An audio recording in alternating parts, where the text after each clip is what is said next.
تو قرآن کریم کو پڑھنا، قرآن کریم کو سمجھنا اور قرآن کریم پر عمل کرنا، یہ قرآن کریم کی بنیادی 3 حق ہیں۔ ہم جو یہ سمجھتے ہیں کہ آگے بڑھنے کے لیے ہم قرآن کو چھوڑتے ہیں، اس کی وجہ کہ ہم قرآن کو ایسے نہیں لیتے جیسے قرآن کو لینا چاہیے، قرآن کو ایسے نہیں پڑھتے جیسے قرآن کو پڑھنا چاہیے، قرآن کریم نہیں سمجھتے جیسے اس کو سمجھنا چاہیے، قرآن کریم پر عمل نہیں کرتے جیسے اس پر عمل کرنا چاہیے۔ حضور اکرم صلی اللہ علیہ وسلم کا وعدہ، ان اللہ یرفع بہذا الکتاب اقواما ویضع بہ آخرین، اللہ اس قرآن کے ذریعے بعض لوگوں کو بلندیاں عطا فرماتے اور اسی قرآن کی وجہ سے بعضوں کو اللہ ذلیل کر دیتے، یعنی جو قرآن کو لیتا ہے جیسے لینا چاہیے اللہ اس کو بلندیاں دیتے، اور جو قرآن کو نہیں لیتا جیسے لینا چاہیے اس شخص کو اللہ ذلیل کرتے ہیں اور ذلت اس کا مقدر بن جاتی ہے۔ دنیا میں جس قدر لوگ آج زندہ ہیں، ہر بندے کی یہ خواہش ہے کہ مجھے سکون ملے، یہ ہر بندے کی خواہش ہے۔ دنیا میں ایسا کوئی بندہ نہیں تو یہ چاہے کہ مجھے سکون کی زندگی نہ ملے۔ سوال یہ ہے کہ سکون ملے گا جو سکون کے خالق نے نسخہ دیا ہے، سکون کے خالق کے نسخے سے مطابق چلیں تو سکون ملتا ہے، وگرنہ انسان کو سکون نہیں ملتا۔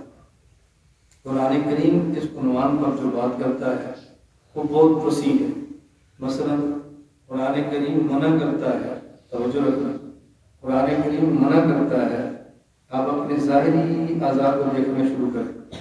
ان میں ہمارے سامنے سب سے بڑا یہ عضو اللہ نے پیدا فرمایا وہ آنکھ کا۔ آنکھ دیکھتی ہے، اس کے بعد دماغ میں چیز آتی ہے، اس کا نقشہ دیتی ہے، دل اس پہ غور شروع کرتا ہے، یہ آنکھ سب کے سامنے ہے۔ قرآن کریم کا نسخہ آپ دیکھیں تو آپ حیران ہو جائیں۔ قرآن کریم نے ایمان والے مرد اور ایمان والی عورت قُل لِّلْمُؤْمِنِينَ يَغُضُّوا مِنْ أَبْصَارِهِمْ وَيَحْفَظُوا فُرُوجَهُمْ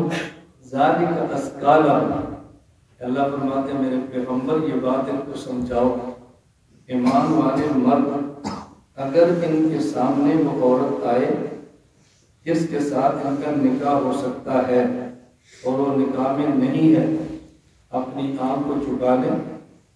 شرمگاہ کی حفاظت کر لیں، ذَلِكَ أَزْكَىٰ لَهُمْ، یہ میری طرف سے وعدہ ہے کہ ان کی زندگی میں ستھرا پن آئے گا، ان کی زندگی پاکیزہ ہوگی، ان کی زندگی پرسکون ہوگی، یہ اللہ فرماتے ہیں ہماری طرف سے وعدہ ہے۔ اب بتاؤ دنیا میں ہر بندہ سکون کا متلاشی ہے، مجھے سکون ملے، اور قرآن نے جو نسخہ دیا ہے اپنی آنکھ کی حفاظت کرو، اللہ دل کا سکون عطا فرماتے ہیں۔ آج اسپتال کھولے پڑے، بیماریاں بیماریاں بیماریاں، آپ تلاش کریں گے تو میں جملہ کو آپ کو بہت عجیب سا لگے گا، آپ 100 بندہ تلاش کریں گے تو 100 میں سے 150 آپ کو بیمار نظر آئے، 100 میں سے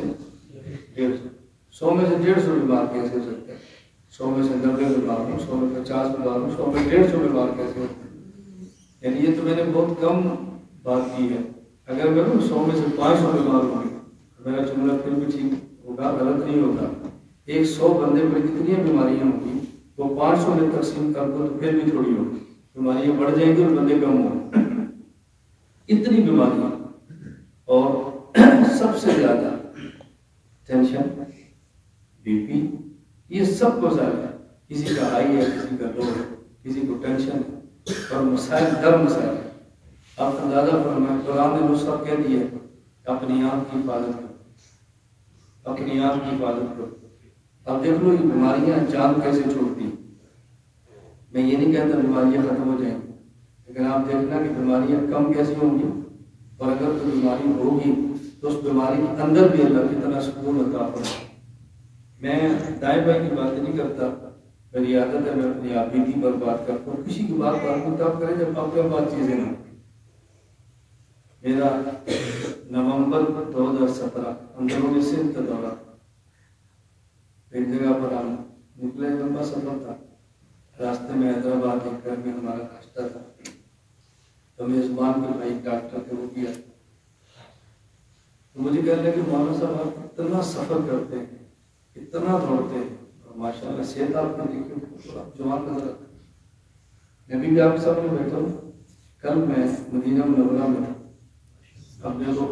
پورا دن ملاقاتیں اور رات پاکستانی وقت کے مطابق 2:30 بجے ہماری فلائٹ، 1 گھنٹہ لیٹ ہوگی، 3:30 بجے، اور میں 11:45 بجے گھر پہنچا، توجہ رکھو 11:45 بجے، اور 3 بجے میں گھر سے نکلا۔ مدینہ میں نے مغرب کو بیان کیا، ابھی میں نے آپ کا کیا، بھائی ہمارے مجھ سے مدینہ منورہ یہاں سے فون کر کے رابطہ کیا، ہمیں طیبہ کی خواہش ہے شاہ کے بعد میں وقت ہے، کہ کتنا مشکل ہے وقت دینا، آپ اس کو سوچ نہیں سکتے۔ میں آپ ان کو کہہ رہا تھا کہ میں نے آپ کو کہنے کا وقت تو دے دیا،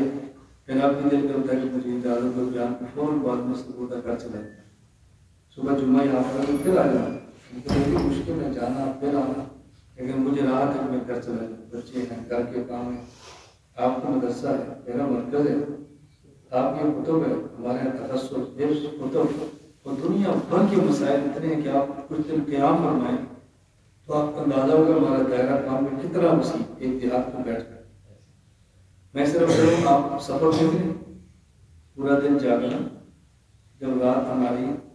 مدینہ منورہ کے ٹائم کے مطابق 12:30 بجے فلائٹ ہے، تو سونا تو نہیں ہے، ایئرپورٹ آنا، پھر پوری رات سفر، پھر پورا دن سفر،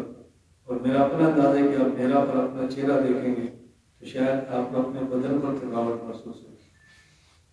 آپ اپنی چادریں دیکھو، کوڑ دیکھو، ان کی عمریں دیکھو، میرے نیچے ایک بنیاد ہے اور ایک نہ میرے پاس چادر ہے نہ میرے پاس سویٹر ہے، نہیں میں انسان ہی نہ،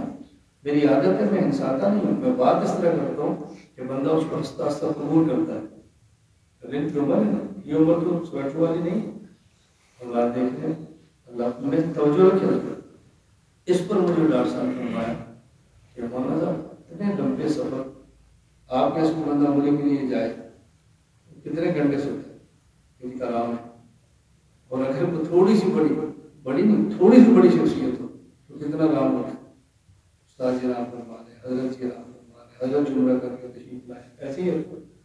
میں 11:45 پہنچا ہوں، گھر والوں کے ساتھ بیٹھا ہوں، بچوں کے ساتھ بیٹھا ہوں، 12:30 بیٹھا ہوں، 1:15 پہنچا ہوں، 3 بجے میں نے ناشتہ کیا، 3 بجے ناشتہ کر لیا، ہمارے خانقاہوں میں ایک نکاح تھا، مولانا صاحب 25 کو آئیں گے، میں نے کہا 25 کو نکاح نماز میں نکاح بھی پڑھے، کچھ مہمان آ رہے ہیں 25 کو پڑھا، مہمان نے نہیں بتائے، چھوٹے چھوٹے مشورے تھے وہ بھی کیے، اس کے بعد آیا، تو یہ چھوٹا کام نہیں ہوتا، میں صرف ساتھ دے آپ بتا رہا ہوں، مجھے ڈاکٹر صاحب فرمانے کہ مولانا صاحب ہم حیران ہوتے ہیں، اللہ نظر بد سے آپ کا مجھے سب کچھ ہے، ایک بات سمجھے تھا، میں نے کہا ڈاکٹر صاحب میں سفر کرتا ہوں، میں کھپرو سے چلا ہوں، حیدرآباد ناشتہ کیا، میری کراچی سے فلائٹ ہے، اور پھر میں نے وہاں سے سرگودا جانا ہے، کام میں کہا میں صبح لاہور آنا ہے، وہاں کام میں کہا پھر کراچی آنا ہے، پھر صبح میرا کے جلسہ میں وہاں پہنچوں گا، میں یہ کرتا ہوں کہ ایئرپورٹ جاؤں، تھوڑا سا وقت ہو میں وضو کرتا ہوں، صلاۃ تسبیح پڑھتا ہوں، وضو کرتا ہوں، مسجد میں تلاوت کرتا ہوں۔ میں نے کہا کیوں؟ میں نے کہا جب ایئرپورٹ پہ میں جاؤں گا نامحرم لڑکیاں خوبصورت سے خوبصورت ہوں اور میری نظروں پہ پڑے گی، دل میں خواہش پیدا ہوگا، اب یا اللہ سے ڈروں گا اور یا مخلوق سے ڈروں گا، یا نکاح میں آ نہیں سکتی یا میں آ نہیں سکتا، لیکن اس کا اثر میرے دل پر ہوگا، اور جب دل پہ اثر ہوگا اس سے دل کمزور ہوگا، اور ذوق قلب سے ذوق بدن ہوتا ہے، اور جب ان کو دیکھنا چھوڑ دو گے نہ دل کمزور ہوگا نہ دل کی وجہ سے جسم کمزور ہوگا، اللہ آپ کو صحت عطا کرے۔ اب یہ بات آپ نہیں میرے بارے میں سوچ سکتے، کیوں؟ آپ نے مجھے خطیب اور مناظر سمجھا، آپ کے علم بھی نہیں کس بندے کا کوئی طریقہ یا تعلق اللہ سے بتا، اس کی وجہ ہمارا کام ایسا ہے، ہمارا کام کیوں ہے؟ اب ظاہر گزشتہ مدینہ منورہ سے جب ایئرپورٹ پر پہنچے گھر والے ایک ڈرائیور میرے ساتھ، میں نے کہا یہ عورتوں کے لیے جگہ ہے یہ مردوں کے لیے، میں تو مسجد میں جا رہا ہوں، تہجد پڑھوں گا، اپنے ماں سے فارغ ہوں گا، اپنی مسجد میں ماں سے فارغ ہوں، تو انشاءاللہ پورا گھنٹہ پہلے آئیں گے اور جہاز کو بیٹھ کر پڑیں. آج یہ ہماری مقبول جگہ پر ہے، میں مقبول جگہ پر ہوں، پورا گھنٹہ پہلے آئیں، جہاز پر بیٹھیں اور واپس آئیں. اب جب وہ قرآن مصحف ہے کل المؤمنین یغضوا من ابصارہم ویحفظوا فروجہم،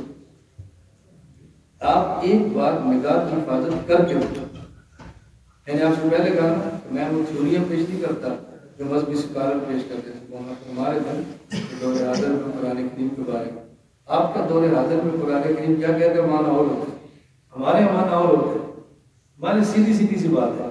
پوری دنیا کو یہ بات سمجھاؤ گا اور خود عمل کر کے سمجھاؤ گا کہ جو شخص نامحرم عورت کو نہیں دیکھتا،